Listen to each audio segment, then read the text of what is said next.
ঈদুল আজহায় প্রেক্ষাগৃহে মুক্তি পেয়েছিল রায়হান রাফি পরিচালিত ও শাকিব খান অভিনীত তাণ্ডব। সিনেমাটি মুক্তি পেয়েই দর্শক মহলে ব্যাপক সাড়া ফেলে। হলগুলোতেও তাণ্ডবের ঝড় ছিল চোখে পড়ার মতো। তবে তা দীর্ঘস্থায়ী হয়নি। পাইরেসির কারণে কয়েক সপ্তাহের মধ্যেই থেমে যায় সেই ঝড়। তাণ্ডবের ঝড় থেমে গেলেও মেগাস্টারের ঝড় কিন্তু এখনও থামেনি। গত কয়েক বছর ধরেই ঢালিউডে এক চেটিয়া রাজ করছেন তিনি। প্রতি ঈদেই একের পর এক চমক দিয়ে নিজের শক্তির জানান দিচ্ছেন এই সুপারস্টার। চলচ্চিত্র বিশ্লেষকরাও মনে করেন শাকিব নিজেই এখন নিজের প্রতিদ্বন্দ্বী, কারণ প্রত্যেক সিনেমাতে নিজেকে নতুন করে ভাঙছেন তিনি। Welcome to the show. অভিনেতার এই পরিবর্তনগুলো যে চোখে পড়ার মতো তা আর বলার অপেক্ষা রাখে না। সম্প্রতি সামাজিক যোগাযোগ মাধ্যমে ছড়িয়ে পড়া বেশ কিছু স্থিরচিত্র দেখেই তা বোঝা যাচ্ছে। তাণ্ডব সিনেমা শুটিং সেটে কিছু দৃশ্য ফাঁস হয়েছে, যেখানে শাকিব খানকে বন্দী অবস্থায় ভাত খেতে দেখা গেছে।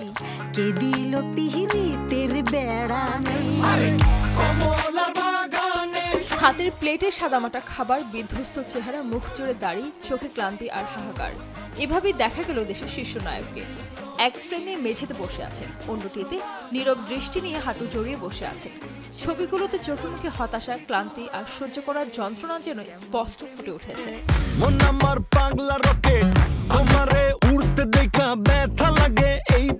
এদিকে ভক্তরা সবসময় তাকে গ্ল্যামারাস রূপে দেখে অভ্যস্ত, কিন্তু তাণ্ডবের চরিত্রের প্রয়োজনে নিজেকে এমনভাবে ভেঙে করেছেন যা দর্শকদের চমকে দিয়েছে। শাকিব খানের এই ছবিগুলো তুলেছেন ফারহান রোমান। সেগুলো শেয়ার করে তিনি লিখেছেন, একজন ফটোগ্রাফারের ছবি তখনই সার্থক হয় যখন তার ছবি কথা বলে, আর একজন ফটোগ্রাফারের ক্যারিয়ার তখন সার্থক হয় যখন ছবির মানুষটি হয় শাকিব খান। তিনি সমস্ত আবেগ দিয়ে ছবিটাকে কথা বলেন।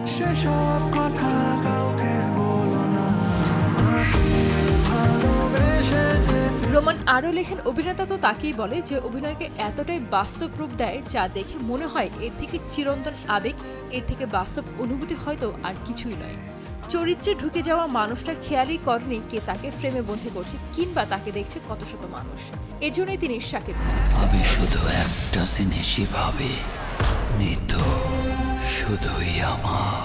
নির্মাতা দেবাশিস বিশ্বাস সেই ছবি শেয়ার করে তার ফেসবুকে লিখেছেন, আপনি বেঁচে থাকুন, শতবর্ষী হন, আপনার মাধ্যমে বাংলাদেশের সিনেমা বেঁচে থাকুন। বরবাদ খ্যাত নির্মাতা মেহেদী হাসান হৃদয় লিখেছেন, যখন শাকিব খান পর্দায় থাকেন তখন সেটা অভিনয় নয়, তা এক প্রকার আধিপত্য। তার উপস্থিতিতে পর্দায় নিজেই নতি স্বীকার করে। স্যালুট আমাদের মেগাস্টার শাকিব খান।